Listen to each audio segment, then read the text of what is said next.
this case is about caregiver needs care too. Weeks back mister Sandev Chauhan जो कि AIIMS दिव्यांग federation के head है, उन्होंने हमें इस केस के संबंध में उनके जो ग्रीवेंस थे उसके बारे में अप्रोच किया। मिस्टर सौरभ सिंह चौहान ने ये केस ड्राफ्ट किया है। इस केस में PCA एक पेशेंट केयर अलाउंस है जो कि उन सभी एम्प्लॉयज़ को जो R1H3 risk and hardship matrix category पे वर्क करते हैं उन्हें दिया जाता था।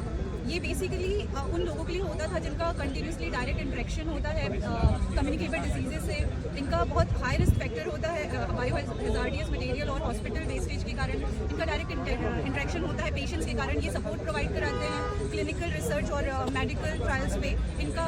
इन सारे कारणों के कारण इनका ये बहुत हाई रिस्क पे होते हैं। ये PCA उन सभी एम्प्लॉयज़ को दिया जाता था, बट रिसेंटली एक नोटिफिकेशन के द्वारा जो पर्सन विद डिसेबिलिटी हैं who are the most vulnerable class, उनके लिए ये फंड बंद कर दिया गया हेल्थ मिनिस्ट्री के एक नोटिफिकेशन से, जिसके अगेंस्ट इन्होंने ये पिटीशन फाइल की थी। कोविड-19 पेंडेमिक की सिचुएशन में हमने देखा था कि ये फ्रंट वॉरियर्स थे और इन्होंने भी अपनी उस समय बिना किसी